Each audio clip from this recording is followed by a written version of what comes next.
Una disculpa, tuve que reiniciar aquí la máquina, pero bueno, ya estamos por acá. A ver, me va a tocar platicar con ustedes durante 2 días acerca del tema de prerrogativas de los partidos políticos.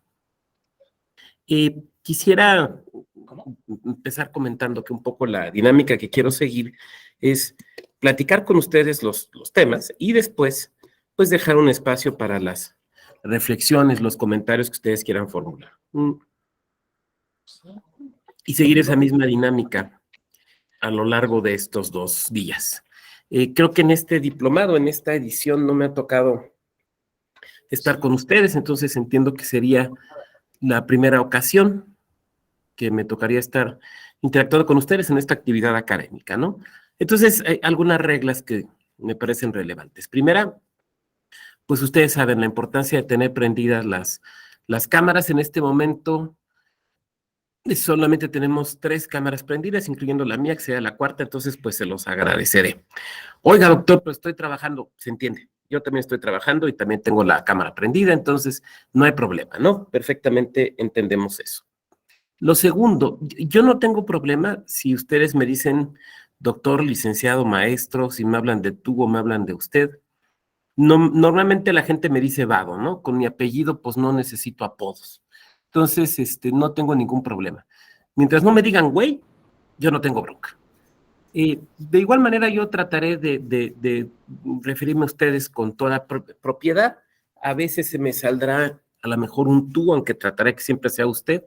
Si se me sale un tú y entonces al compañero Fidel le hablo de tú y él me dice, hábleme de usted que no somos iguales, pues yo atenderé cumplidamente la observación, pero en ningún caso será de una forma impropia o igualada, diría mi abuelito, ¿no? No seas igualado, no, pues en ese sentido no, sino en el sentido de que pues estamos en la misma actividad académica en la que hoy me toca a mí pues ser expositor, pero pues el día de mañana a alguno de ustedes les tocará ser los expositores o las expositoras y a mí me tocará pues interactuar como estudiante. Bueno, pues esas son las reglas y pedirles, insisto, que podamos dejar las preguntas, los comentarios hacia la parte final de nuestra sesión para que me permitan pues ir desarrollando de manera más o menos organizada pues, la exposición. De manera tal que si alguien tiene alguna pregunta o comentario, pues lo puede poner aquí en la parte derecha de su panel de control. Tenemos la cajita de comentarios, entonces ahí los pueden poner. O también, pues si tenemos a la mano una libretita y nuestra pluma, pues ahí podemos irlas anotando. Porque si no, a lo mejor el compañero Alfredo Alfaro me hace una espléndida pregunta o un muy buen aporte y nos clavamos por ahí porque resultó muy interesante y ya nos fuimos, ¿no? Y ya nos fuimos y ya no regresamos y pues no se trata de eso, se trata, insisto, de poderles ofrecer una explicación, pues digamos, articulada de lo que nos toca platicar el día de hoy y mañana con ustedes. Sobre estos temas, ¿alguna duda, algún comentario? ¿Nadie? Bueno, pues vamos a empezar platicando algunas cosas, ¿no? Recuperando algunos temas que ustedes ya conocen, pero que de alguna manera pues tenemos que ir recuperando para nuestra sesión, pero no desde luego con el afán de repetir lo que ustedes ya conocen. Este es un diplomado sobre partidos políticos, ¿no? Y justicia intrapartidaria. Y nos toca interactuar el día de hoy y de mañana, decía, con este tema de prerrogativas de los partidos políticos. A ver, lo primero que tenemos que recordar es que en México los partidos políticos tienen un estatus constitucional bastante peculiar, que es el de entidades de interés público, que ustedes pues lo saben. Creo que nuestra Constitución otorga, digamos, ciertas cualidades, no cualidades, sino calidades, la palabra sería calidades, ciertas calidades especiales a algunas organizaciones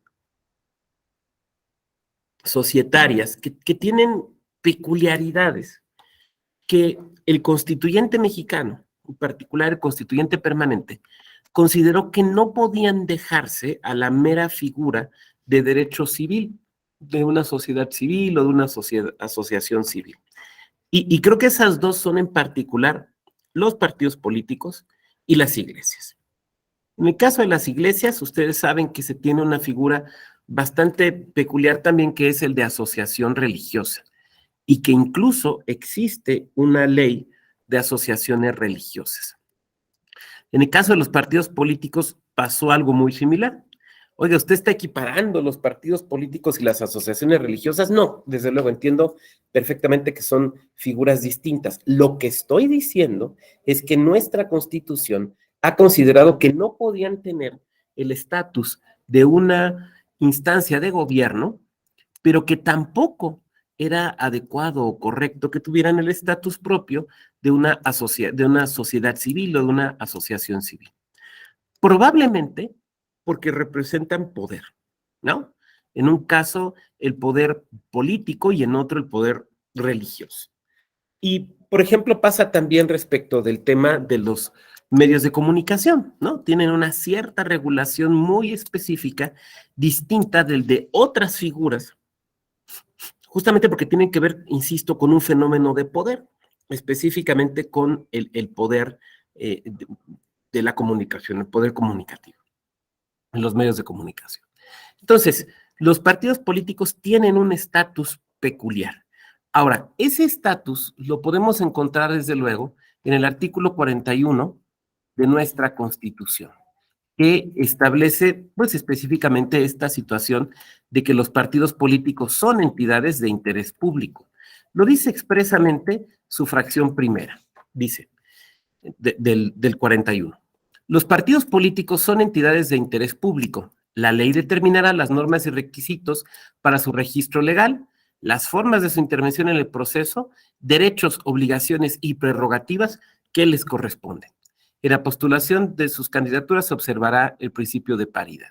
Entonces, el ser entidades de interés público implica, según lo que dice nuestra Constitución, que la ley tendrá que regular una serie de elementos relevantes. Primero, el procedimiento de registro de partidos políticos, que esto sufrió un cambio fundamental en 2014, ¿no? El procedimiento de registro de partidos políticos. Segundo,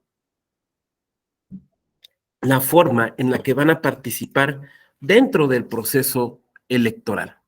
En tercer lugar, los derechos, obligaciones y prerrogativas de los partidos políticos. Eso quiere decir, de entrada, que es distinto hablar de derechos que de obligaciones de los partidos que de prerrogativas. Son tres conceptos distintos que pues vale la pena tener claro. Cuando hablamos de los derechos, de lo que estamos hablando son de justamente los derechos subjetivos que tienen los partidos políticos y que estos derechos están vinculados con las distintas acciones, actividades que los partidos tienen que hacer en virtud de su propia naturaleza. Por ejemplo, el nombrar representación ante los órganos electorales es un derecho. Por ejemplo, el de impugnar las decisiones de las autoridades electorales es un derecho. Por ejemplo, el de, veámoslo desde perspectivas muy prácticas, ¿no? Supongamos un OPLE que está integrando un consejo municipal. Entonces, la facultad que tienen los partidos políticos de hacer observaciones respecto de las personas que se están proponiendo para las consejerías, pues es un derecho. Todos esos son, digamos, derechos. Obligaciones es aquello que tiene que cumplir el partido político. Es un tema muy importante el de obligaciones de los partidos por varias razones. La primera de ellas, por ese estatus jurídico peculiar que tienen, ¿no? O sea, de que los partidos políticos no son meramente instancias privadas, porque si fueran meramente instancias privadas, pues podrían muy fácilmente pues establecer en sus estatutos prácticamente pues lo que les pudiera parecer adecuado. Debemos recordar que en este punto que los partidos solían constituirse siguiendo la figura de la asociación civil. Y entonces, si nosotros nos ponemos a estudiar los partidos, digamos, con registro más antiguo en México, estoy pensando Acción Nacional, o los partidos políticos que nacieron, digamos, en los 30, 40, 50, veremos que iban ante un notario y se constituían y establecían sus estatutos de forma muy similar a la de una asociación civil.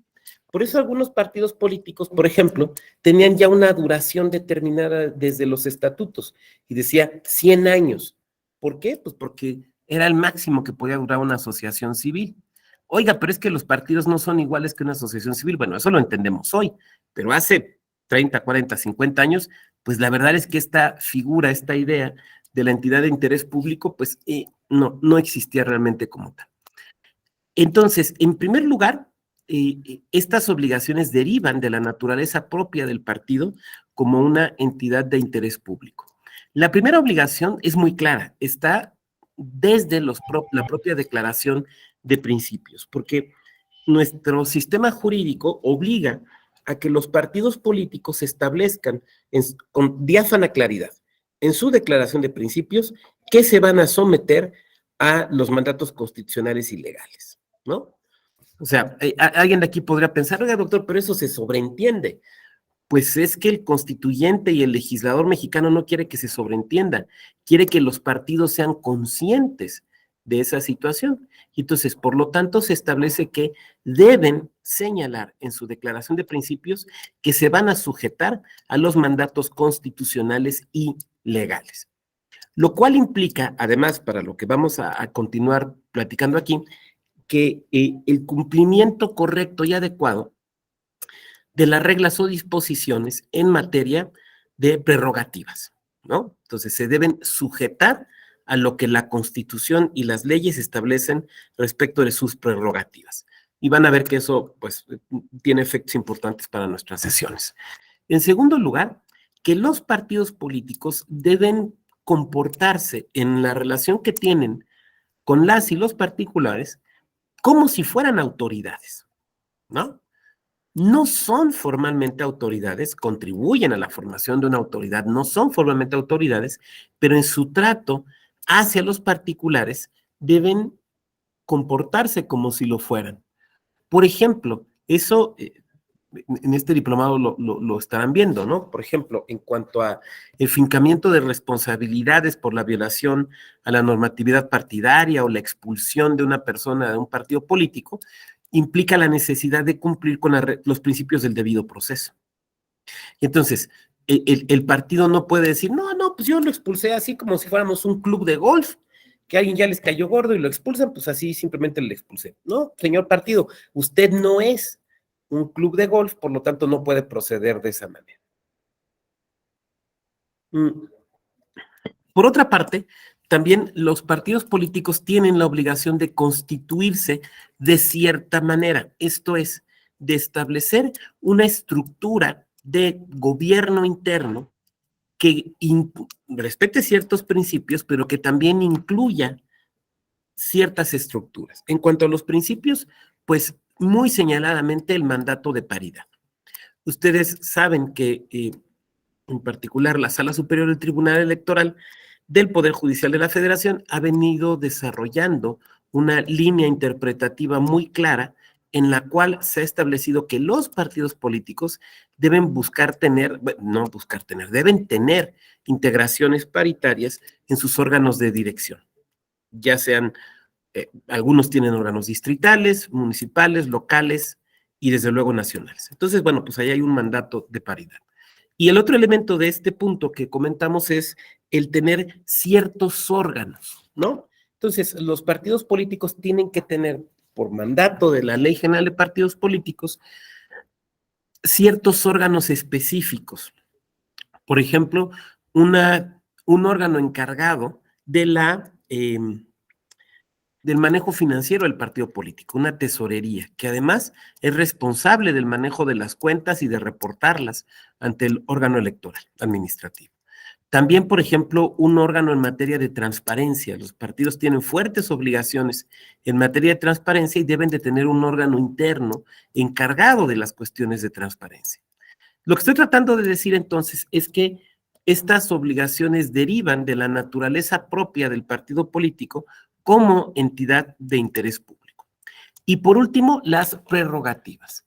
¿Cómo podemos conceptualizar las prerrogativas? Bueno, podemos irnos directamente a la Constitución y vamos a encontrarlo aquí.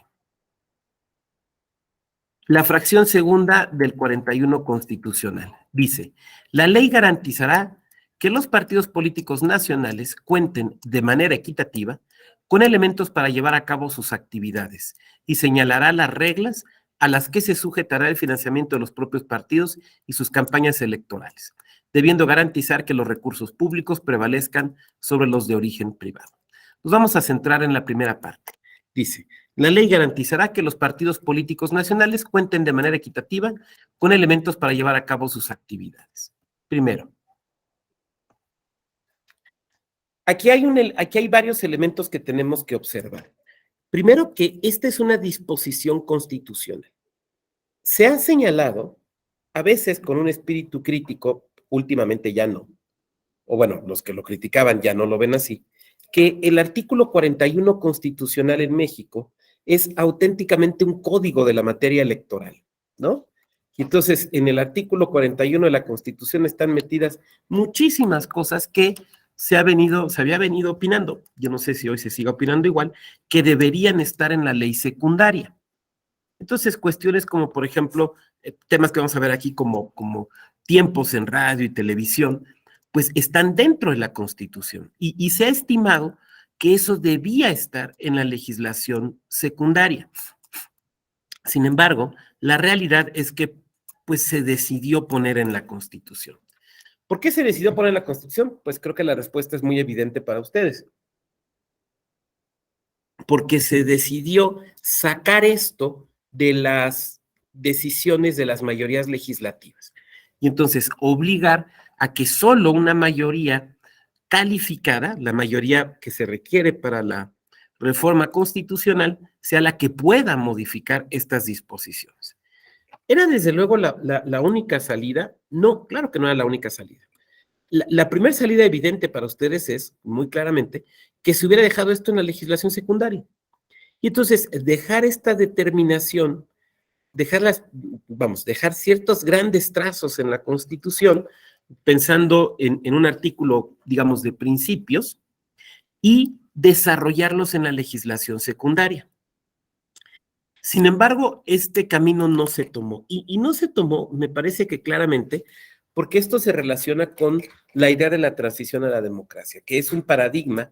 Esto que voy a decir es mi opinión, y por lo tanto no es la opinión ni de la escuela ni de nadie más, y desde luego podemos debatirla si ustedes quieren, ahorita en la etapa de intervenciones. Un paradigma ya agotado, ¿no? Me parece que el paradigma de la transición ya se agotó. Si nosotros acudimos, por ejemplo, a opiniones de personas expertas en este tema, dicen, bueno, la transición inicia con la liberalización del sistema político mexicano, 77-78, la creación de órganos autónomos, el establecimiento de bases mínimas para la equidad en la contienda en el 96 y luego la alternancia. Bueno, entonces digamos ya la transición acabó. ¿Eso quiere decir que la democracia es perfecta? No. ¿Eso quiere decir que no puede haber involuciones? Pues claro que puede haber involuciones. Pero lo que estoy tratando de decir es que el paradigma de la transición se acabó. Pero ese paradigma de la transición fue el que justificó la inflación del artículo 41 constitucional y el establecimiento de las prerrogativas. Porque lo que tenemos que analizar cada una de las reformas muy rápidamente. La reforma de 77-78 fue una reforma provocada por una crisis de representación política del sistema, ¿no? El tema de las prerrogativas es un poquito más para atrás y ahorita voy a entrar en él, en la parte histórica, pero me quiero centrar en este punto. La reforma político-electoral 77-78, precedida por el famoso discurso de Chilpancingo, tiene su origen en la elección del 76, donde, como ustedes saben, solo compite un candidato presidencial. Entonces, surge la necesidad de tener una auténtica representación política.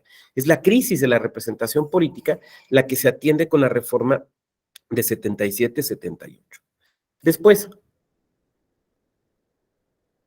las siguientes reformas, por ejemplo, la reforma del 96, tiene que ver con crisis de los órganos electorales y la necesidad de que de que estos sean autónomos, pero también una crisis en cuanto a las condiciones de la competencia. Había venido siendo evidente que no se competía sobre bases mínimas de equidad. y que aceptábamos que una elección no podía ser realmente democrática si no era competitiva. ¿Qué es una elección competitiva? Nos dice don Adam Przeworski, pues aquella donde quien está en el gobierno puede hacer muchas cosas para ganar, pero no puede asegurar que va a ganar. Esa es una elección competitiva. Entonces, queríamos elecciones competitivas. Y en este querer elecciones competitivas se tomaron dos decisiones muy importantes. La primera de ellas, la autonomía absoluta, ya total, del órgano encargado de la parte administrativa, ¿no? O sea, el INE. Y en el caso de los tribunales, su plena incorporación dentro del Poder Judicial Federal.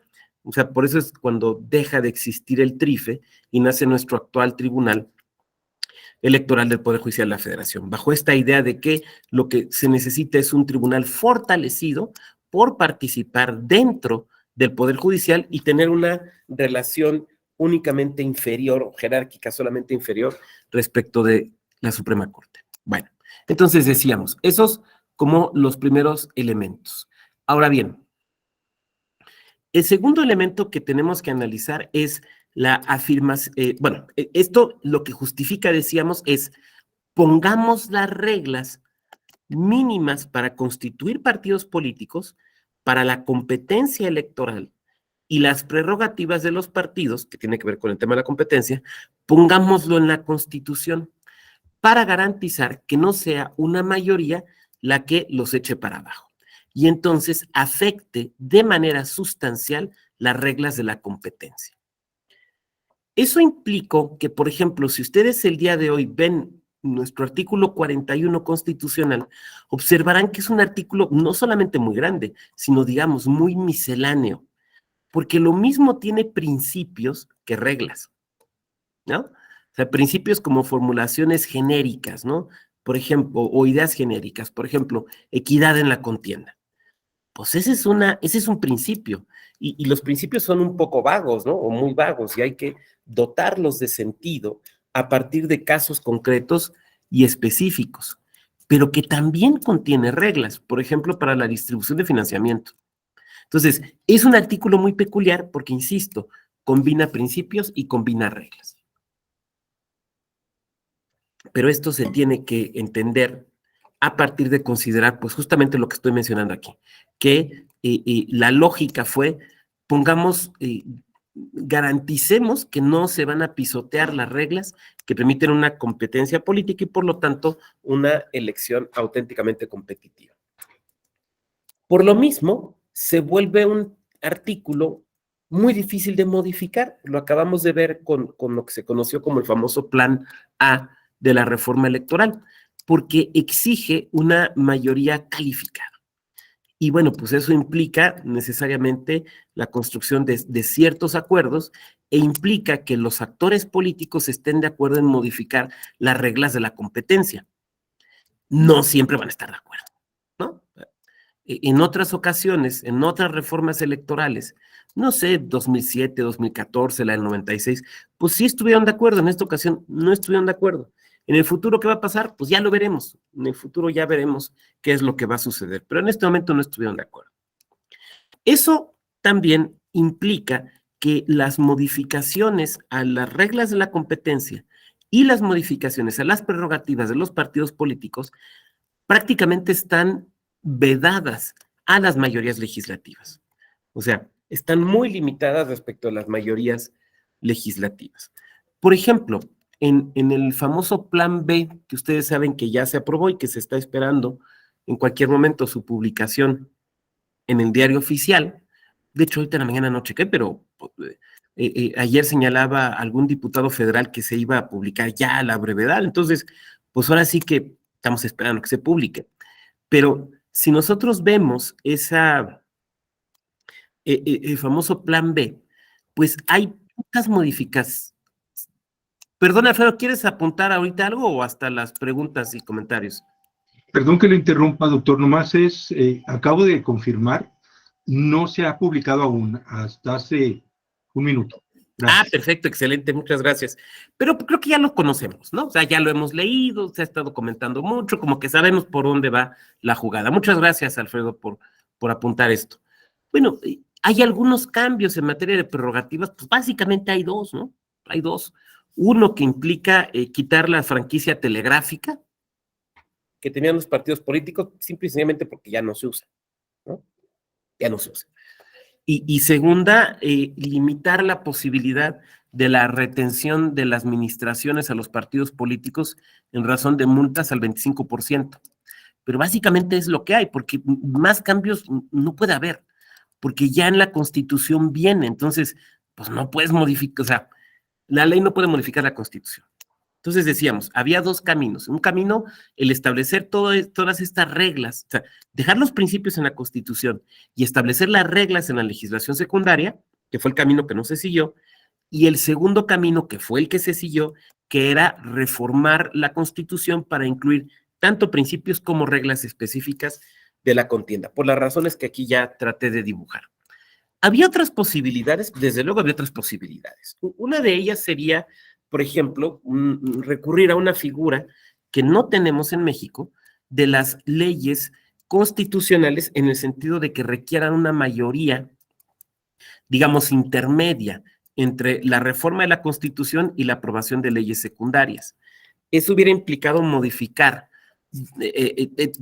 digamos, la estructura de nuestro sistema jurídico. Pues era algo totalmente posible, pero pues no, vamos, nos trajimos algunas ideas de Alemania y España, pero esta no nos la trajimos.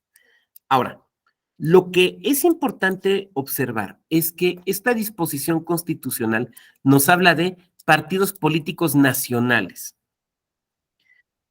¿Por qué razón? Porque el artículo 41 constitucional, básicamente de lo que hace referencia o en lo que piensa es en el sistema, vamos, la lógica original del 41 constitucional era el sistema electoral nacional para dejar lo local al 116. Esa era la lógica original. Pero la realidad es que a partir de las distintas modificaciones que fue sufriendo el 41 constitucional, se decidió ir incluyendo cuestiones locales en el 41, aunque no de todos los tipos, ni de todas las cuestiones, sino como que algunas sí y algunas no, dejando algunas disposiciones para el 116 y otras de plano no estableciéndolas en la Constitución. Yo recuerdo en particular un problema que se presentó en las elecciones de 2014, 2015 y 2015-2016, cuando se aplica por primera ocasión la reforma de 2014, un problema que tuvo que ver con paridad, porque reforman el 41 constitucional en términos de los mandatos de paridad de las postulaciones, pero no reforman de manera acorde el 116. Y entonces empezó a generar un problema que ustedes seguramente recordarán en cuanto a la postulación paritaria en los ayuntamientos, porque todos quienes andábamos en lo electoral teníamos la duda.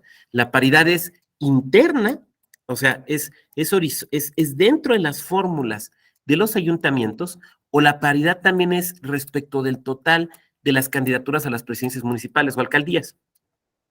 Hoy cualquiera de ustedes mira, doctor, eso ya lo resolvió el tribunal. Sí, estoy de acuerdo, o sea, ya se resolvió, pero tuvo que resolverlo el tribunal porque la reforma constitucional de 2014 en ese sentido no fue acorde, o sea, no reformaron de manera acorde el 41 y el 116.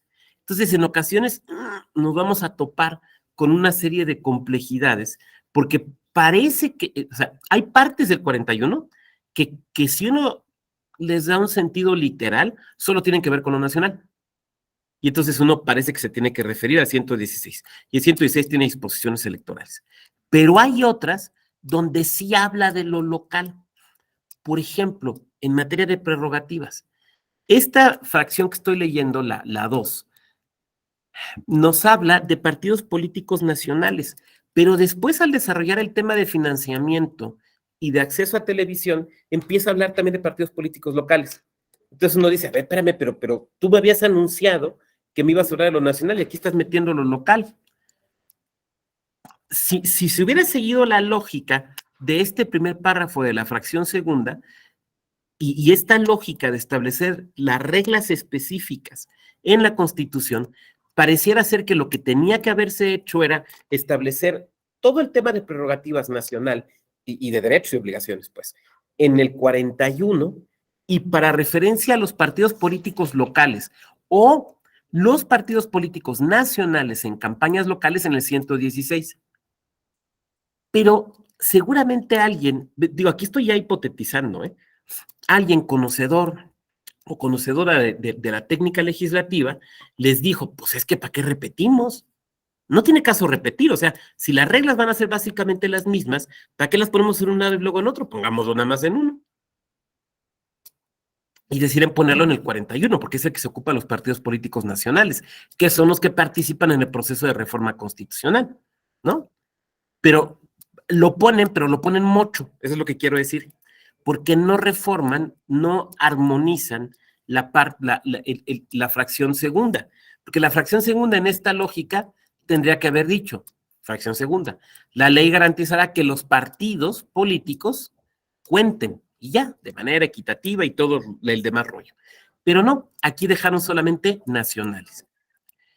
¿Eso quiere decir que solo los partidos políticos nacionales tienen prerrogativas? No. Las prerrogativas son un atributo de los partidos políticos tanto nacionales como locales. No hay ninguna duda. Que puedan acceder o que haya procedimientos de manera distinta para el acceso a ellos es otra cuestión. Pero las prerrogativas de los partidos políticos son, o sea, existen tanto para partidos políticos nacionales como para partidos políticos locales, en un primer momento. Y en un segundo momento, esto quiere decir también que las prerrogativas de los partidos políticos, tanto nacionales como locales, las vamos a encontrar directamente derivadas de la Constitución. Las reglas y los principios los vamos a encontrar en la Constitución. En tercer lugar, que estas van a ser de dos ámbitos, tanto nacional como local. Los partidos políticos nacionales solo podrán acceder a las prerrogativas nacionales. Más bien, solo los partidos políticos nacionales acceden a las prerrogativas nacionales. Las prerrogativas locales accederán los partidos políticos locales y los nacionales que hayan brincado el porcentaje que establezcan las leyes locales para conservar, digamos, acceso a las mismas, que generalmente es el 3%. Lo cual, como veremos, va a generar o puede generar una cierta complejidad o mucha complejidad por varias razones. La primera de ellas, porque un partido político puede desaparecer en lo nacional, pero mantenerse en lo local. Y entonces, por ejemplo, en varios estados, seguramente en algunos de donde están ustedes, nos vamos a encontrar, por ejemplo, con que todavía existe el Partido Encuentro Social, ¿no? O que todavía existe el PANAL, o que todavía existe redes sociales progresistas. Oiga, pero desaparecieron a nivel nacional. Pues sí, pero brincaron el umbral local. Entonces, por ejemplo, hay redes sociales progresistas en 2 o 3 estados. Hay PANAL como en 7 estados. Hay Partido Encuentro Social también como en 7 estados. ¿Por qué? Pues porque consiguieron mantener el registro local. Oiga, entonces, ¿a qué prerrogativas tienen acceso? A las prerrogativas locales, ya no a las nacionales, porque en lo nacional desaparecieron. ¿Y qué pasó entonces con lo nacional? Pues entró en un proceso de liquidación, que yo no sé si se haya concluido o no, pero en lo local mantienen el registro y mantienen el acceso a las prerrogativas locales. La verdad es que cuando uno tiene contacto con los partidos políticos locales, uno se da cuenta que en buena medida la legislación electoral mexicana, y probablemente no podría ser de otra manera, está pensada desde una lógica muy desde lo nacional, porque hay varias cosas que sería interesante pensar si los partidos políticos locales podrían participar o no. La primera de ellas, que entiendo es la más polémica, es en las candidaturas para cargos electorales federales, ¿no? Alguien de aquí me levantaría la mano y me diría, pero es que no pueden, o sea, un partido político local no puede postular para un cargo federal. Ya sé que no, o sea, ya sé que no pueden. Lo que estoy diciendo es que hay quien plantea que a lo mejor valdría la pena que pudieran participar justamente en eso. Perdón, me están escribiendo aquí del trabajo. Me van a decir que este es trabajo también, pero esto tengo que contestarlo porque es de sala. Buen día. Estimado, no me ha... Contestado.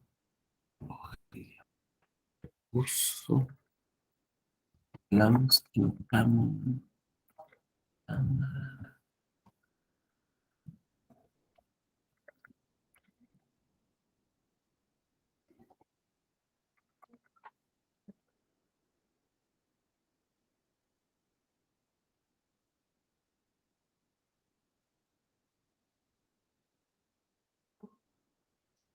Perdón, pero es que esto es de sala, lo tenía que contestar. Bueno, decíamos, es en un primer momento. En un segundo momento, los partidos políticos locales, la posibilidad de tener algún tipo de participación en las comisiones locales o distritales de vigilancia del Registro Federal de Electores. Oiga, es que tampoco pueden, ya sé que no pueden, pero lo que estoy tratando de decir es que eso afecta la equidad de la competencia, sobre todo en el ámbito de lo local. Entonces, la posibilidad de que puedan ahí y tener algún tipo de participación o de opinión. Pero bueno, son simplemente planteamientos que se hacen. Ahora,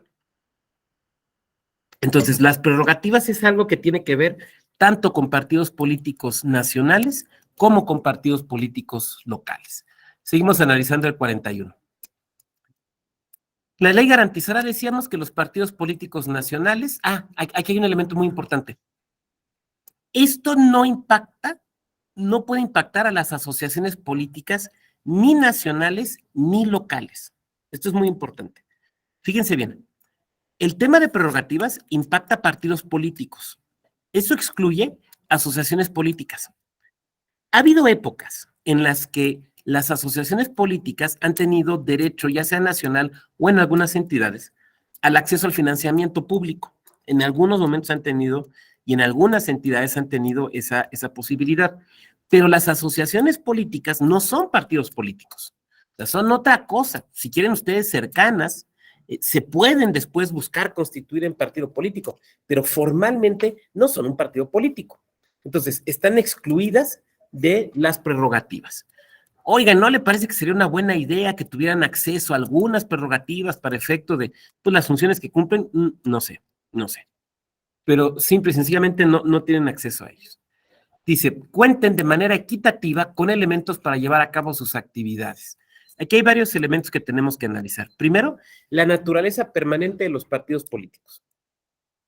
O sea, los partidos políticos se asume ya, por lo menos desde 1946, que los partidos políticos, en México, perdón, son instituciones permanentes, no meros clubes políticos o asociaciones que solo existen en época de elecciones, que es como funcionaban, digamos, antes, ¿no? O sea, los primeros partidos bajo la visión que tenemos hoy de una organización permanente, pues en México empiezan a surgir apenas hasta 1919. Si pensamos en el Partido Comunista Mexicano, ¿no? O en los 20 con el Partido Nacional Agrarista o el Partido Laborista Mexicano, que son, digamos, son los primeros partidos que tratan que buscan durar más allá del proceso electoral, sino permanecer auténticamente a lo largo del tiempo.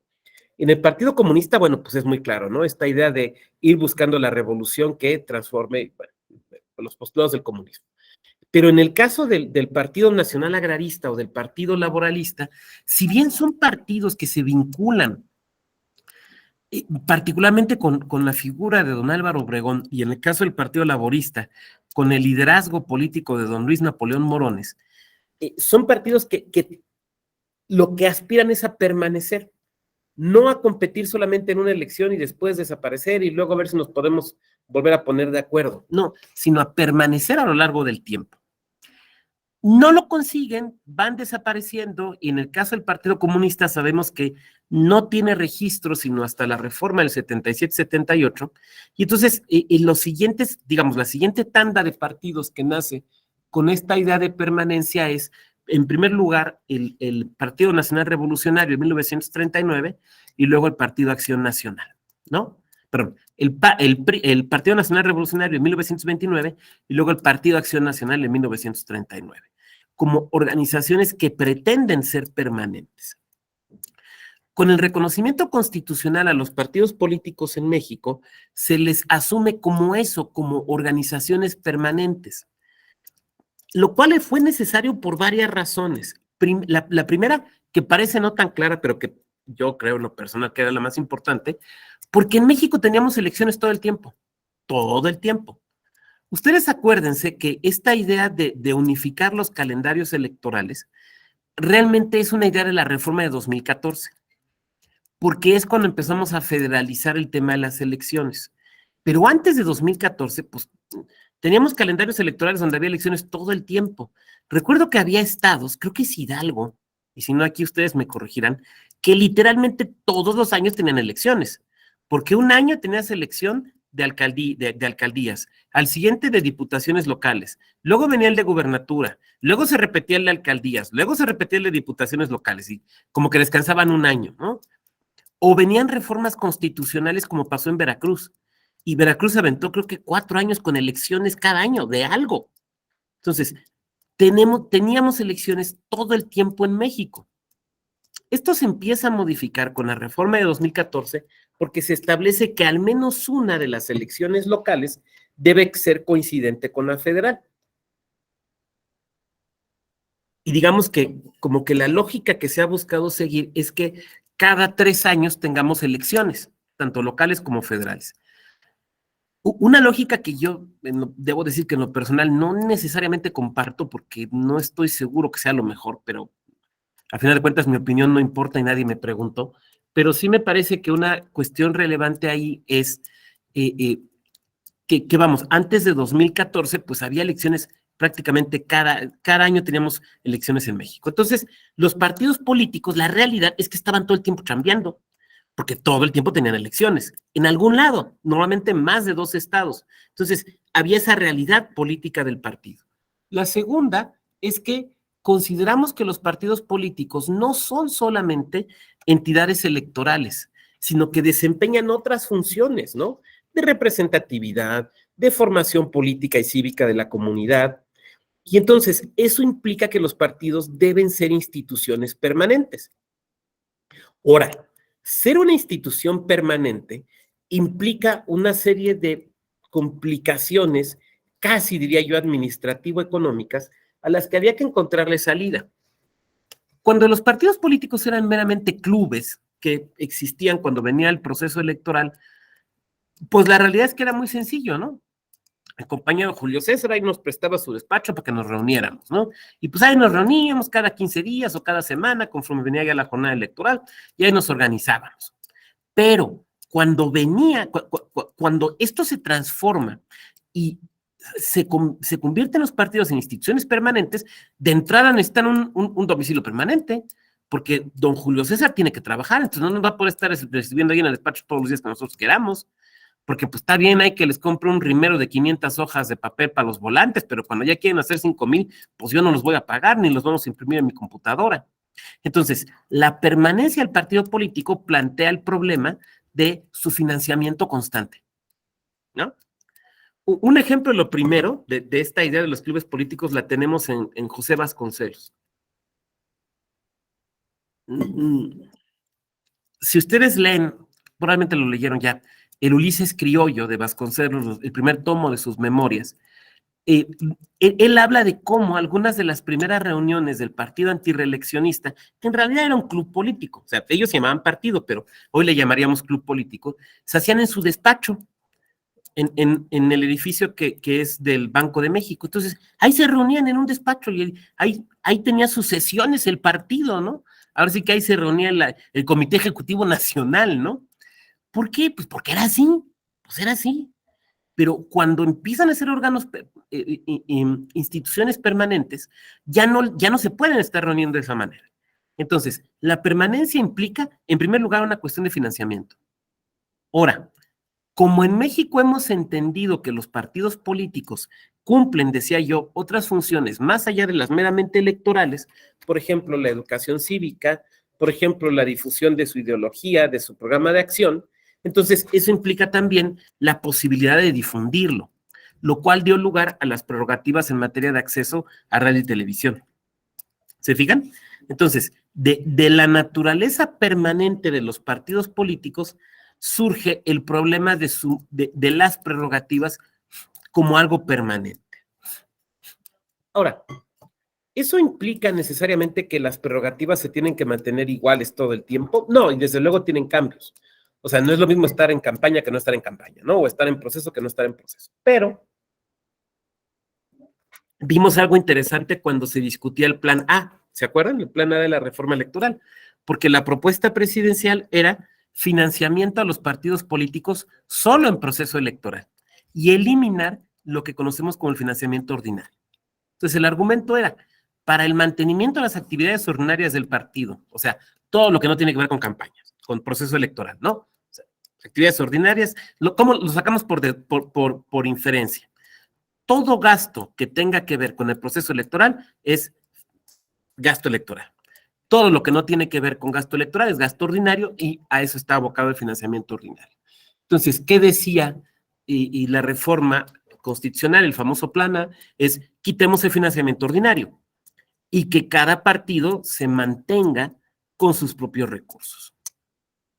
Una situación que era interesante. Hay gente, hay voces muy respetadas, interesantes, que dicen que así debería de ser. Y voces de varias partes del espectro político, ¿eh? No estoy hablando de nada más de un lado, sino de varias posturas de distintos extremos del espectro político, que dicen que los partidos políticos deben vivir de su propio financiamiento, deben vivir de sus actividades, de los militantes, que aporten los recursos.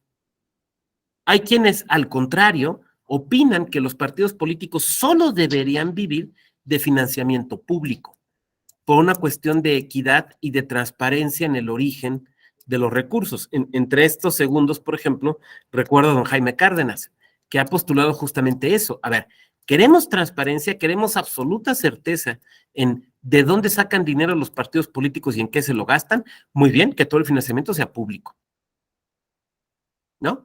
Entonces, eliminamos el financiamiento privado. Y quienes plantean eliminar el financiamiento privado normalmente utilizan estos argumentos. El primero de ellos es un argumento económico. Nos salen caros los partidos. ¿Por qué les vamos a estar dando dinero a los partidos?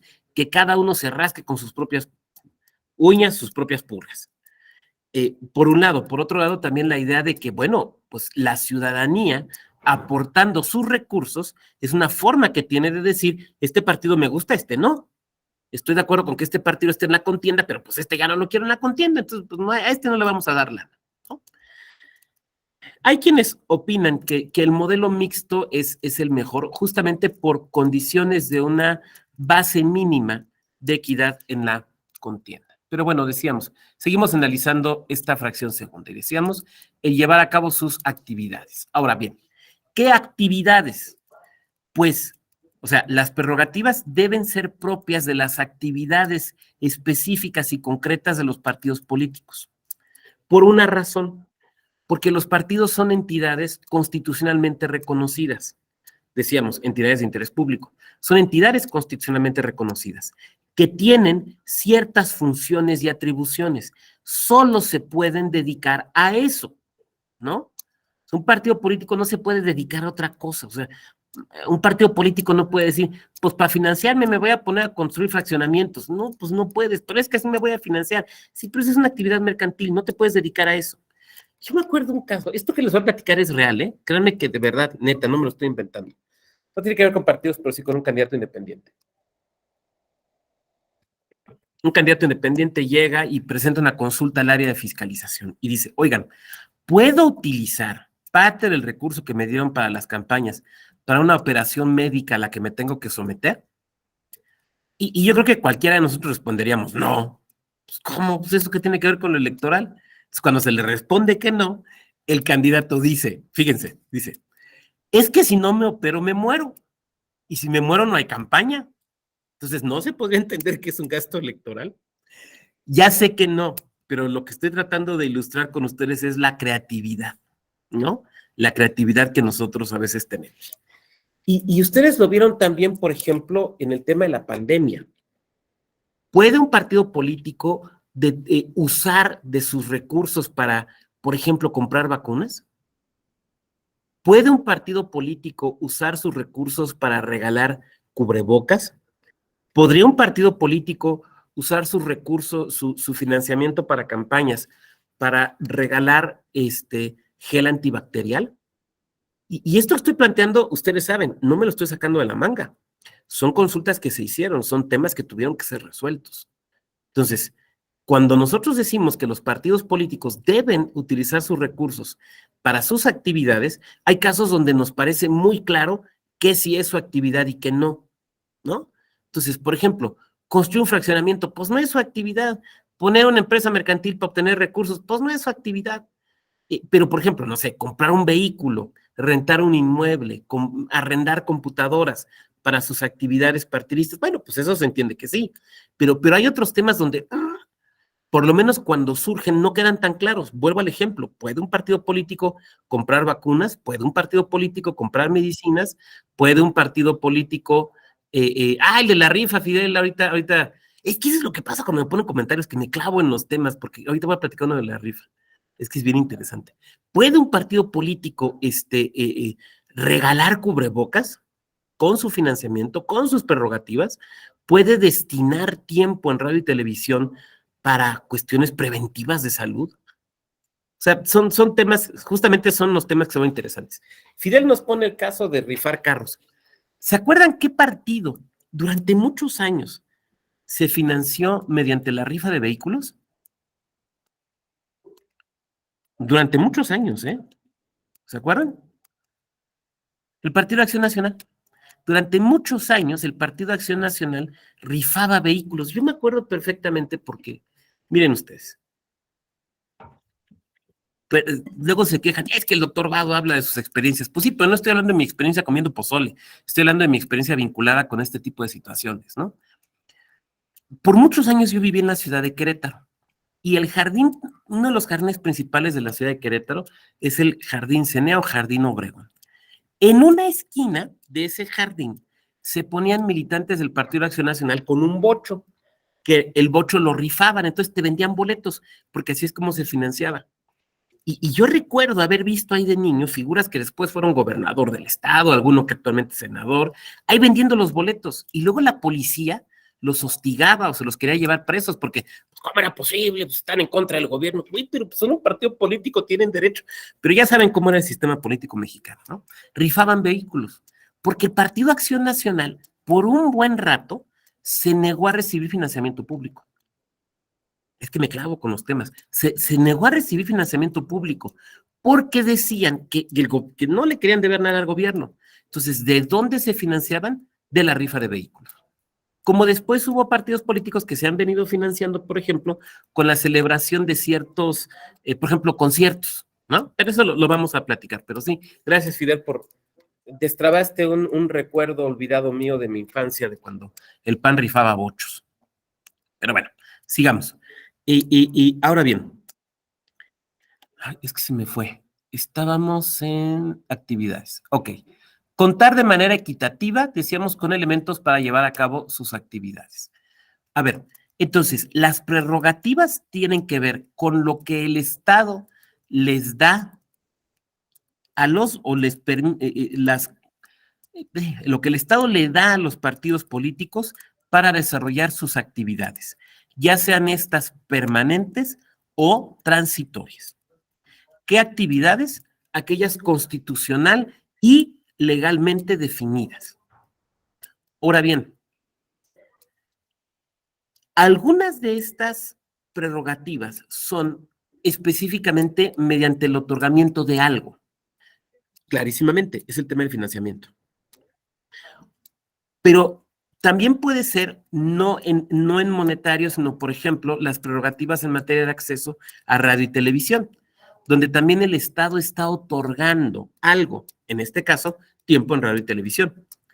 A veces eso puede ser también mediante la exención, por ejemplo, de ciertos impuestos o la concesión de alguna, es que la palabra sería privilegio, pero no quiero decir privilegio, o alguna concesión especial, por ejemplo, las franquicias telegráficas que con la reforma están desapareciendo, porque además ya no se usaban, ¿no? Las franquicias telegráficas y las franquicias postales.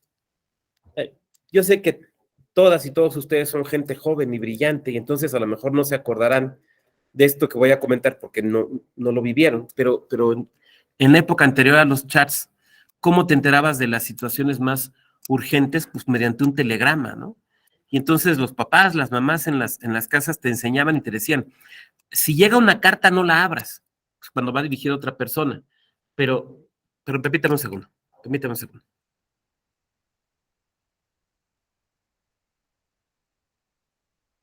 Que van a hacer un ajuste aquí en el salón. Decíamos, te enseñaban a no abrirlas, pero por ejemplo, si era un telegrama, te decían, pues es que el telegrama sí hay que abrirlo, ¿no? Porque los telegramas traen las noticias urgentes. Los partidos políticos, desde luego, tendrían esa posibilidad. Bueno, en ese sentido, entonces, es el tema justamente de las prerrogativas. Ahora bien,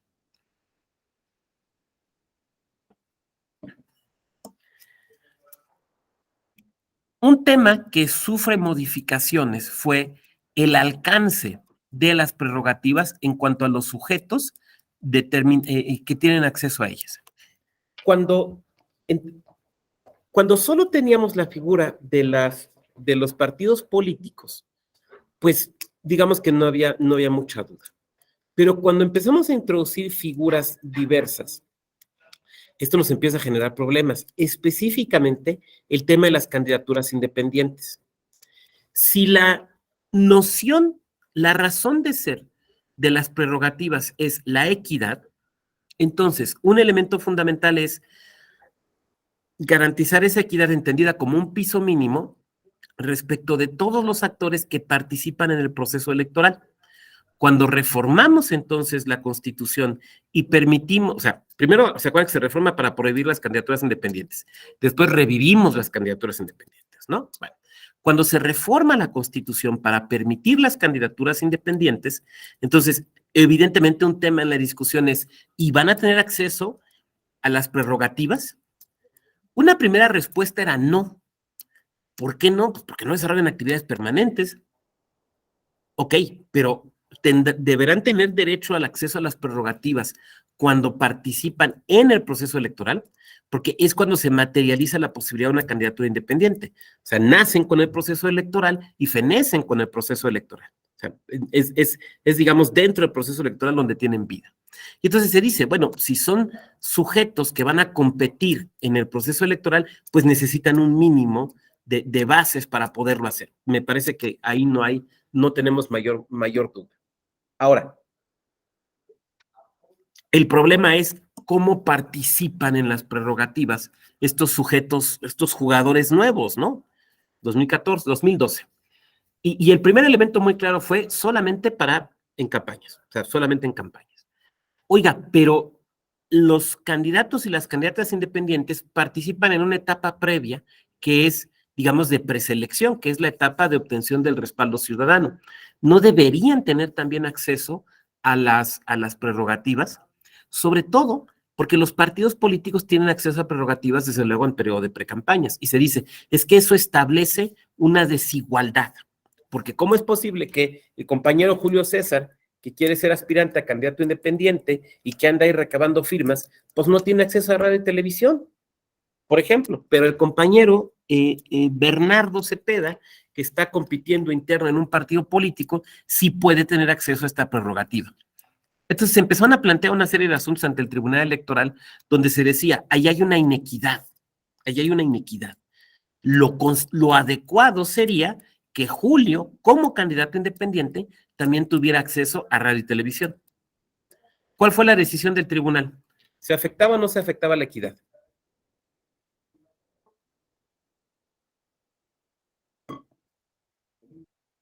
¿Se acuerdan?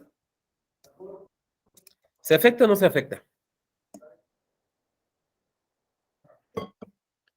Y la decisión del tribunal fue no, porque Julio no está compitiendo contra Bernardo. O sea, Bernardo está compitiendo en un proceso interno del partido político, para que el partido político le haga candidato. Julio no está compitiendo en el proceso interno del partido político. Julio lo que está haciendo es participando, solicitando el apoyo a la ciudadanía. Entonces, en Julio no compite con Bernardo. Como no compite con Bernardo, no hay que darle condiciones de igualdad, porque no hay competencia entre Julio y Bernardo. ¿Me van siguiendo? Alguien de aquí me podría decir, oiga, doctor, pero pues no le parece, bueno, yo lo que estoy haciendo es explicar, digamos, el criterio que fijó el Tribunal Electoral. Y entonces se decide, a ver, no, Julio no tiene derecho a acceso a las prerrogativas mientras es un simple, por decir de alguna manera, es un aspirante, solamente es aspirante a ser candidato independiente. Ahora bien, esto cambia, tiene que cambiar cuando Julio compite ya en el proceso electoral. Y entonces lo que se dijo fue, bueno, es que ya que las candidaturas independientes, ya que tengan ese carácter y estén entonces propiamente compitiendo, tendrán los mismos derechos y obligaciones de los partidos políticos, ¿no? Y se estableció esa regla general que la encontramos en la LEGIPE y la encontramos en las legislaciones electorales locales. La realidad es que es una regla que admite tantas excepciones que yo estaría pensando que ya más bien no es regla, porque en realidad no podemos equiparar a un partido político con una candidatura independiente. O sea, no tiene ni la estructura, ni la capacidad, o sea, yo creo que no podemos equipararlo. Entonces, siempre que nos encontramos esas disposiciones, tenemos, digamos, que establecer algunas, vamos, no tomarlo tan literal, pues es lo que quiero decir. Ahora bien, lo que sí es acceso a radio y televisión. Ahora, ahí nos enfrentamos a un problema, porque como veremos, el acceso a las prerrogativas tiene dos elementos, un elemento equitativo y un elemento que depende del peso electoral. Pero un candidato independiente no aspira a esa segunda parte porque no tiene un peso electoral previo. Entonces, lo que se dice es, simple y sencillamente, no puede participar en el reparto de la porción de las prerrogativas que tiene que ver con el peso electoral, sino solamente aquella que se reparte de manera equitativa. Desde luego, esta decisión legislativa y constitucional no era la única posible, porque cabe la posibilidad de que un candidato independiente ya haya competido en elecciones anteriores, por ejemplo, en la elección inmediata anterior, y entonces ya tenga, digamos, ya podamos conocer de alguna manera su peso electoral. Tan es así que puede haber ganado. Y si ganó, quiere decir que en esa porción territorial en la que compitió de la geografía electoral, tiene mayor peso político que un partido político, que cualquier partido político. ¿Por qué? Porque ganó, ¿no? De manera que si aspirara a la reelección, por ejemplo en ayuntamientos, por ejemplo en senaduría, por ejemplo en Diputación Federal, si aspirara a la reelección, la realidad es que sí conocemos su peso electoral. Y sabemos que su peso electoral es mayor que el de cualquier partido político. Y sin embargo, el acceso a las prerrogativas siempre va a ser menor, aunque sea quien aspira a la reelección. Oiga, doctor, ¿no le parece que eso está injusto, que eso es injusto? Bueno, pues fue la lógica con la que se hizo la reforma en 2012 y luego en 2014. Pero es un elemento que, pues a futuro, simplemente lo apunto, igual y valdría la pena darle una pensadita, porque la realidad es que sí podemos, en algunos casos, no digo en todos, sí podemos conocer de la elección inmediata anterior el peso electoral de una candidatura independiente. Alguien de aquí me levantará la mano y me dirá, oiga, doctor, pero en mi estado ningún candidato independiente ha ganado. Pues la verdad es que en los ayuntamientos, que es donde más ha funcionado esta figura de las candidaturas independientes, en varios estados y por varios, estamos hablando de arribita de la mitad, sí hemos tenido alcaldes o alcaldesas que provengan de lo independiente, que por ende tienen más peso electoral que un partido político en su espacio y que por ende se conoce ese peso político. Oiga, pero es que esto se calcula a nivel de lo estatal y no se calcula a nivel de lo municipal, y un candidato independiente que aspira a la reelección no tiene votación estatal, porque sería una gobernatura, pero no puede aspirar a la reelección, sino solo municipal, entonces no podríamos hacer el cálculo. A ver, yo no estoy diciendo que es fácil. O sea, si nos gustara lo sencillo, no nos dedicaríamos a lo electoral. Lo que estoy diciendo es que si hay manera de conocer el peso electoral y que pudiera ser algún tipo de elemento que introdujéramos en la discusión. Pero bueno, al momento no lo tenemos así. Ok, entonces decíamos, la ley garantizará que los partidos políticos nacionales, ya decíamos entonces que son partidos también locales y en su caso candidaturas independientes, cuenten de manera equitativa con elementos para llevar a cabo sus actividades. ¿Cuáles actividades? Pues las que están vinculadas con lo político electoral. Ahora, yo he hablado aquí de partidos políticos y de candidaturas independientes. Y también excluí expresamente a las asociaciones políticas nacionales y en su caso a las locales. Pero ¿qué otras figuras nos están faltando aquí? ¿Qué otros sujetos del derecho electoral no está tocando esta disposición constitucional?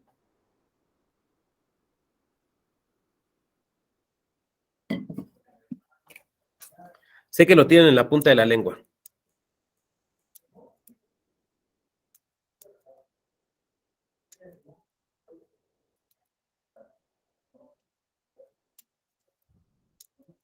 Las coaliciones y los frentes, ¿no? Las coaliciones y los frentes políticos. A ver, ¿tienen acceso a prerrogativas? Bueno, primero tenemos que plantearnos, creo que el más sencillo, que es el caso de los frentes. ¿Qué es un frente político? Bueno, pues es una forma de asociación que toman dos o más partidos, pues para fines legislativos, para fines de ejecución de políticas públicas, pero no para fines electorales. O sea, un frente no tiene como finalidad la competencia electoral. Puede tener como finalidad la ejecución, insisto, de una política legislativa, de políticas públicas, acciones de gobierno, pero no electoral. ¿Un frente tiene prerrogativas? No, pero los partidos políticos que participan en el frente sí tienen prerrogativas. Por lo tanto, sí pueden hacer uso de las prerrogativas, por ejemplo, para dar a conocer la existencia del frente o los objetivos del frente. Eso lo pueden hacer. Las coaliciones tienen acceso a prerrogativas. Bueno, en el modelo actual, como tales, no. O sea, no se le otorga determinado recurso público directamente a la coalición o determinado tiempo en radio y televisión, sino que las coaliciones, o sea, que son estas asociaciones de partidos políticos para fines meramente electorales, en el convenio de coalición se establece cómo van a aportar cada quien de sus recursos, lo cual implica de sus prerrogativas. Por ejemplo, aportaciones económicas. Claro, esto debe de tener como tope el tope de gastos de campaña, porque vamos a suponer que el compañero Rafael Rosas es candidato de una coalición a la gubernatura de su estado, de su entidad, por conducto de 3 partidos. Rafael no puede decir, entonces puedo gastar hasta 3 veces el tope de gastos de campaña. No, o sea, hay un tope de gastos de campaña por candidatura y él tiene que cumplir con él. Y entonces la coalición que lo sostiene tiene que respetar el tope de gastos de campaña. Tan es así que en el convenio de coalición esto se debe de poner por mandato legal, que los partidos coaligados respetarán el tope de gastos de campaña. Pero sí tienen que decir cómo van a aportar. ¿Quién va a aportar de cada quien? ¿Cómo van a aportar? En segundo lugar, la cuestión de radio y televisión. De los tiempos de radio y televisión que cada partido tiene, ¿cómo los van a aportar a la coalición? Porque la coalición por sí misma no tiene ni financiamiento, ni franquicia postal, ni exención o tolerancia en cuanto a los impuestos, ni tiempo en radio y televisión. Entonces, eso se debe de establecer dentro del convenio de coalición, porque si no, pues prácticamente no tendría don Rafael acceso a nada para efecto de su campaña. Ahora, desde luego, como será evidente para ustedes, esto va a depender mucho del tipo de coalición. Porque no es lo mismo que sea una coalición total que una parcial o una flexible. Porque en la coalición total, tú como partido no tienes otras candidaturas. Entonces, bueno, pues tu tiempo en radio y televisión, digamos que no lo vas a necesitar para otra cosa. Pero cuando vas en coalición parcial, o sea, hasta el 50% de candidaturas, o vas en coalición flexible hasta el 25%, entonces sí necesitas recursos y tiempo en radio y televisión para promover tus propias candidaturas, ¿no? Entonces ahí se vuelve muy importante cómo vas pactando, o sea, el tema de cómo vas a compartir las prerrogativas en el convenio de coalición va a depender esencialmente del tipo de coalición que tengas. Ahora, ¿qué pasa en los casos de candidatura común, en aquellas entidades que permiten la candidatura común? Bueno, como ustedes recordarán, en el caso de la candidatura común, no hay convenio de coalición. No existe convenio de coalición, porque puede ser candidatura común en un solo caso o en cualquier porcentaje menor al 25%, porque de las candidaturas, porque si no tendrías que ser coalición flexible. Entonces, en el caso de las candidaturas comunes, pues también el partido político puede, pues, por ejemplo, destinar tiempo en radio y televisión. Pero en todo caso, aquí será una fiscalización y un seguimiento que se hará totalmente respecto al partido político. Bueno, entonces, insisto, las prerrogativas son de los partidos políticos, no son para asociaciones políticas, no son, bueno, son partidos políticos, tanto locales como nacionales, y en época electoral, a partir de las campañas para candidaturas independientes. Y decíamos, no son ni para los frentes, ni para las coaliciones, ni para las asociaciones políticas. Oiga, pero las asociaciones políticas están sujetas a fiscalización. Sí, claro, o sea, todo el dinero que entra de alguna otra manera a cuestiones electorales está sujeto a fiscalización, con independencia de su origen. Entonces, por ejemplo, las entidades donde hay asociaciones políticas locales, pues las fiscalizan. Y luego se enojan. ¿Por qué me vas a fiscalizar si no me estás dando recursos? Pues porque de todos modos estás obteniendo de algún lado. Y tú no me puedes salir con que, pues en la mañana me desperté y unos señores me dejaron aquí afuera una maleta con $1,000,000, que es que para las actividades de la asociación. O sea, ese tipo de cosas no las podemos valer. Muy bien. Ahora bien, ¿cuáles son los elementos fundamentales de la fiscalización, de las prerrogativas? Bueno, en primer lugar, el financiamiento público. Los partidos políticos, digamos, básicamente, tienen dos formas de financiarse: financiamiento público y financiamiento privado, básicamente. Y bueno, desde luego ahí entraría la figura del autofinanciamiento. Ese es el primer elemento. El segundo elemento de las prerrogativas es el acceso a radio y televisión. Ahora bien, otros elementos que forman parte de las prerrogativas de los partidos políticos son las franquicias postales y ciertas concesiones en materia fiscal que vamos a analizar el día de mañana. Yo quiero empezar hablando del tema del acceso a radio y televisión. Si me permiten unos minutos que nos quedan antes de la etapa de comentarios, empezar hablando de radio y televisión.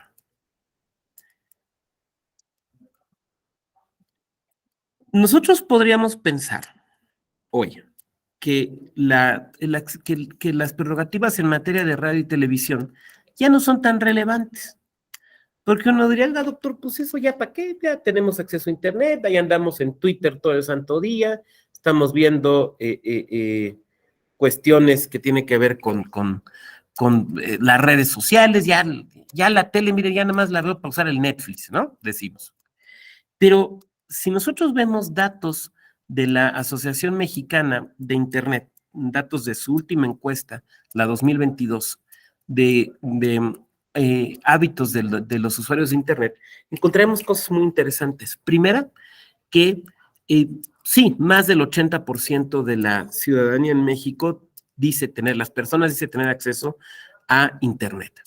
Pero esto habría que analizarlo, porque si nos referimos a algunas entidades, estoy pensando en Oaxaca, por ejemplo. En Oaxaca el acceso a Internet de la población de Oaxaca llega apenas al 29%, ¿no? Entonces, por ejemplo, basar una campaña electoral en Oaxaca totalmente en Internet no parecería la mejor de las ideas, porque no le vas a llegar a todo el mundo. Sin embargo, más del 90% de los hogares mexicanos tiene televisión y acceso a algún canal de televisión abierta. Las televisiones siguen siendo un elemento, yo no diría imprescindible, pero sí un elemento presente en las casas mexicanas. Y si bien también ha aumentado la inscripción de las personas a los servicios de streaming, la realidad es que no todas las personas lo tienen.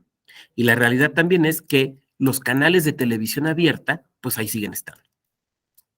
Pero hay otro dato muy interesante de estos estudios que hace la Asociación Mexicana de Internet, que tiene que ver con para qué usamos cada medio.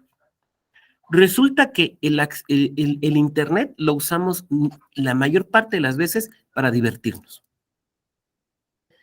Y mientras más joven es la población, es más claro que lo usa para eso, para divertirse, para cuestiones de música, cuestiones chistosas, podcasts, TikToks de gente haciendo cosas chistosas, ¿no? Pero la televisión si bien se sigue usando para divertirse, pues, a ver las novelas turcas que ahora hay, ¿no? En un porcentaje importante se usa para información. Por eso permanecen los noticieros en la televisión. Entonces, resulta que la televisión sigue siendo un medio omnipresente en los hogares mexicanos y un medio de fácil acceso, de mucho más fácil acceso y más generalizado que el Internet. Pero además, la televisión llega a públicos a los que el Internet no llega. Por ejemplo, casi la mitad de las personas que no usan Internet son personas de 55 años o más. Esas personas que no usan Internet, aunque puedan tener acceso a él, o sea, aunque vivan en un lugar donde hay Internet, aunque se puedan comprar un teléfono inteligente, pero que no les interesa estar en el Internet, pues, sin embargo, sí tienen acceso a televisión. Y sin embargo, sí usan la televisión, ¿no? Entonces son los señores, las señoras que todavía estilan decir, vamos a ver la comedia, ¿no? De telenovelas, vamos a ver la comedia. Bueno, entonces, la televisión sigue siendo muy relevante como medio de comunicación política, primera, porque hay una prácticamente en cada hogar, y segunda, porque llegan a un público, por ejemplo, un grupo etario al que no le llega el Internet. Tercera, porque le llega a un público que no tiene acceso a Internet por cuestiones o económicas o tecnológicas. Vuelvo al ejemplo de Oaxaca. A ver, perdón, pero no todo México es territorio Telcel. No en todo México hay acceso a Internet. Sin embargo, es mucho más fácil el acceso a televisión. Por estas razones, entonces, pensar en el uso de radio y televisión, particularmente de televisión, para efectos de comunicación política, sigue siendo relevante. O sea, no podemos nosotros decir que ya la televisión dejó de ser relevante. O sea, vamos, no le ha pasado lo que le pasó ya al telégrafo, que ya cayó en desuso. La televisión no. Los canales abiertos, no. Esos siguen estando presentes. ¿Cuándo se empieza a hablar de la prerrogativa del acceso a radio y televisión como parte digamos, de las prerrogativas de los partidos políticos? Es hacia 1973. Es en la reforma política de 1973 donde por primera vez se le permite el acceso en radio y televisión a los partidos políticos. Y se establece la idea de que los partidos tendrán acceso, si lo solicitan, a programas de hasta por 10 minutos. Programas donde participaban todos los partidos políticos. Entonces, iba a haber un programa donde iban a discutir un tema. Y entonces, ¿a quiénes se les invitaba? Pues a los partidos políticos que querían ser parte de él. Esto hay que observarlo de distintas, aquí hay que hacer un análisis que es relevante. El concepto de tiempo en radio y televisión del gobierno o del Estado mexicano es un concepto que nace justamente en los años 70 del siglo pasado, en el sexenio de Luis Echeverría, que es del sexenio del que estamos hablando aquí, 1970-1976. Y surgió de una manera peculiar. Esto lo cuenta, por ejemplo, Andrew Paxman y otra autora que ahorita se me olvida el nombre. Es más, les voy a dar el dato completo. Espérenme un segundito.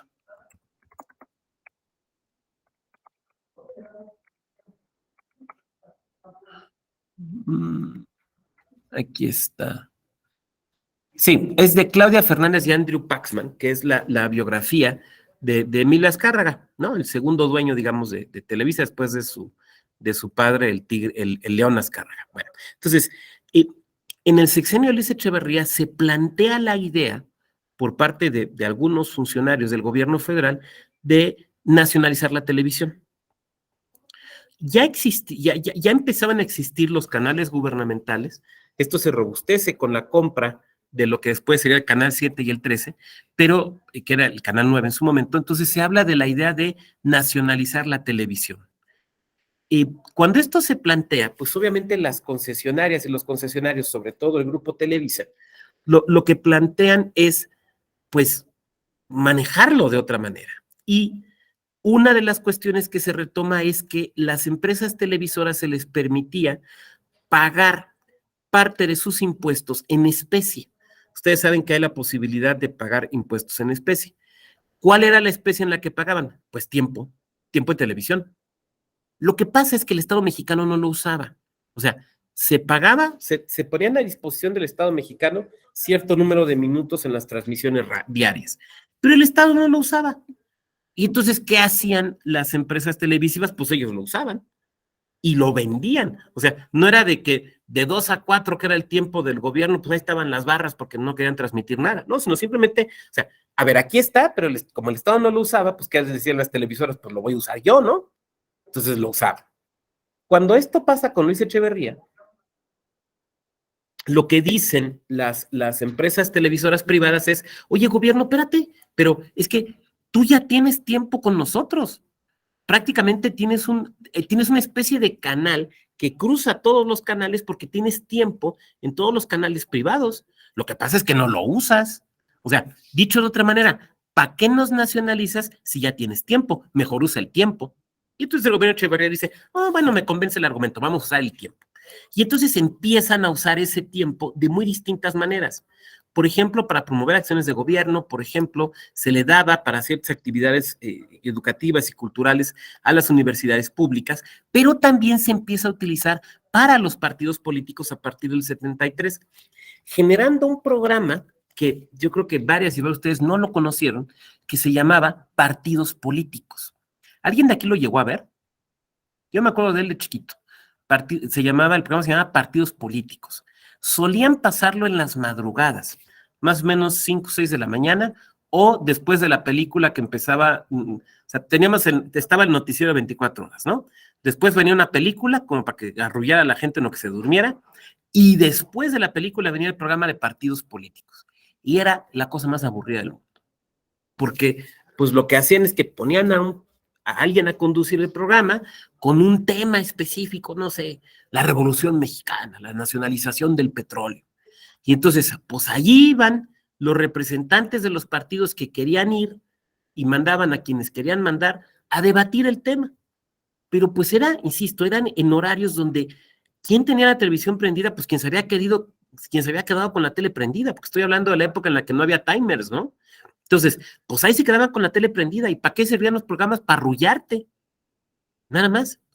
Pero obviamente las televisoras los ponían en ese horario porque no iban a dedicar horario comercial importante, que es, digamos, entre las 7 de la mañana o entre las 9 entre las 7 de la mañana y las 10 de la noche, pues no lo iban a poner ahí. Oiga, pero el gobierno solía usar en aquellas épocas el horario que iba después del noticiario matutino y hasta la hora de la comida, ¿no? Ese era el horario que solía utilizar el gobierno, que no era un horario muy, muy noble, muy generoso, pero bueno, pues si estabas ahí en tu casa haciendo algo, pues ahí tenías la tele prendida, ¿no? Pero obviamente al gobierno federal no le interesaba que el programa de los partidos políticos fuera visto. Entonces, ¿lo ponemos en la madrugada? Sí, lo ponemos en la madrugada. ¿Y quién lo va a ver? Vamos, no lo veía ni quien había ido a grabar el programa. No lo veía nadie. Pero bueno, vamos, lo que estoy tratando de decir es que ahí tenemos el primer asomo de lo que es la prerrogativa de radio y televisión. Ahora bien, eso no era comerciales. Eso no eran promocionales. Eso era un programa para presentar pues, ciertas ideas políticas. Y un programa que normalmente existía solo en proceso electoral y solo en proceso electoral federal. Oiga, doctor, ¿y usted cómo sabe que existió? Porque de chiquito, pues eso de que te despiertes en la madrugada y a espaldas de tus padres que están dormidos, prendes la tele y era lo que había. Porque como no había streaming, como no había internet y en mi casa no alcanzábamos para pagar el cable, entonces lo que había era televisión abierta. Entonces prendía yo la tele y lo que veía era eso. Entonces pues ya me arrullaban esos señores, ya me volvía yo a dormir, porque era lo que había. Y yo estoy seguro que esta experiencia que estoy narrando, pues muchas y muchos de mi generación también lo vivieron. Ahora, es en 1973 también cuando se establecen las primeras franquicias postales y telegráficas, con la finalidad de que los partidos políticos pudieran comunicarse, o sea, con sus militancias, en una época donde alguien de ustedes me dirá, oiga, doctor, pues ya sé que no había WhatsApp, pero había teléfono. Es que ustedes no saben lo que era conseguir teléfono en aquella época. Afortunadamente, porque son gente joven y brillante. Pero el acceso al teléfono no era tan común. De entrada, porque para tener acceso a teléfono tenías que contratar con la única compañía que había, que era Teléfonos de México, y que dependía de que hubiera líneas disponibles. De manera tal que si vivías en una colonia nueva, hasta que hubiera un tendido telefónico, y podían pasar 4 o 5 o más años antes de que tuvieras acceso a teléfono. Entonces, no había acceso a teléfono. Entonces, ¿cómo se podía mantener en contacto el partido político con sus militantes? Por correo o por telégrafo. Esa es la realidad. No por teléfono. O sea, algunos tenían teléfono, pero no por teléfono. Y es obvio que pues no había teléfonos portátiles. Segunda, porque era la manera también en la que se permitía, y todavía se permite, que los partidos políticos hagan llegar sus publicaciones. Ustedes saben que dentro de las obligaciones de los partidos políticos ahora está, por ejemplo, esta idea de que tienen que tener publicaciones periódicas, ¿no? Entonces, ¿cómo las hacen llegar? Bueno, pues no solamente mediante su publicación en Internet, sino también pues mandándolas por correo. Entonces, ya en 73, digamos, este primer atisbo, bueno, no es un atisbo, o sea, este primer acceso a radio y televisión, pero también el acceso a otro tipo de franquicias. Ahora, es en 1977, con la reforma político-electoral del 77-78, cuando tenemos un nuevo avance. Es una reforma importantísima. Les voy a poner aquí en el chat un documento que vale la pena que lean. Permítanme un segundo.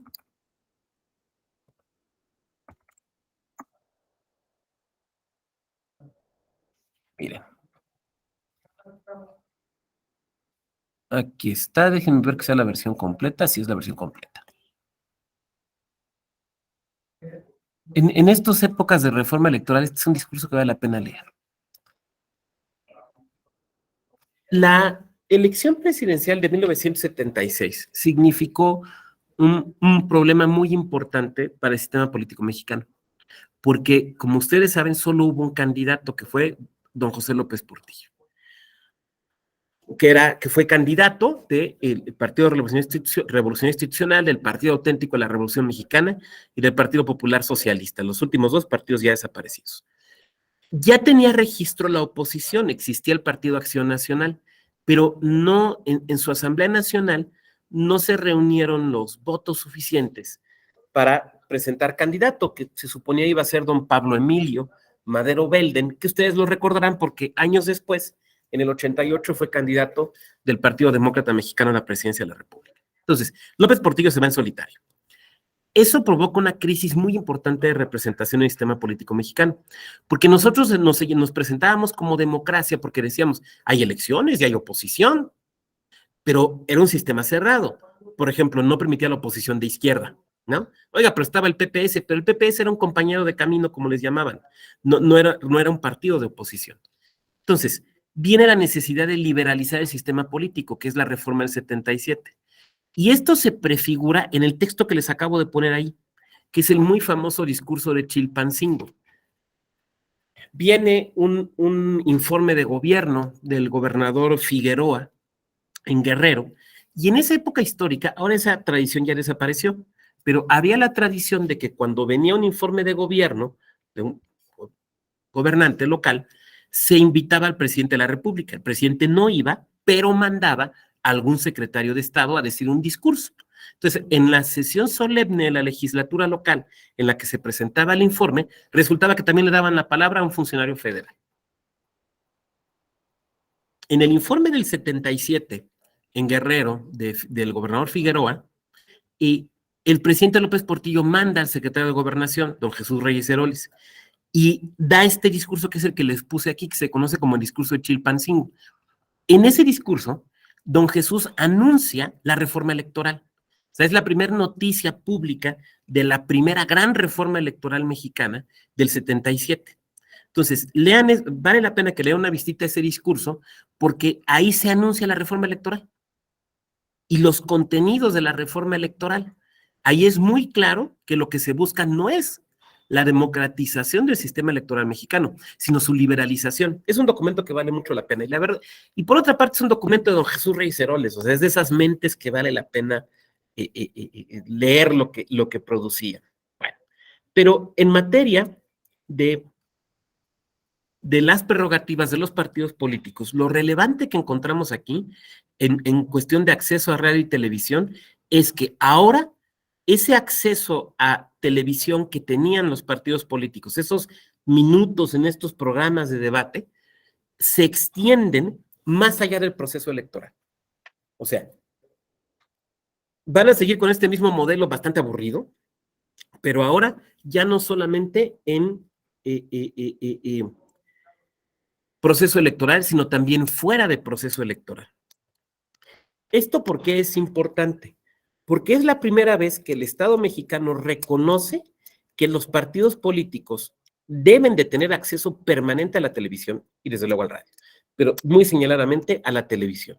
O sea, este que es en los 70s el medio masivo por excelencia, ya los partidos políticos van a tener una presencia constante, lo cual se justifica, me parece, a partir de la idea de que ya en ese momento histórico se consideraba que los partidos políticos eran entidades de interés público, esto viene en esta reforma, pero sobre todo organizaciones permanentes. Bien, yo quisiera dejar hasta aquí la peroración de hoy para pasar a los comentarios y las reflexiones que ustedes quieran hacer. Tenemos un buen tiempo, tenemos unos minutos para los comentarios y las reflexiones que quieran hacer.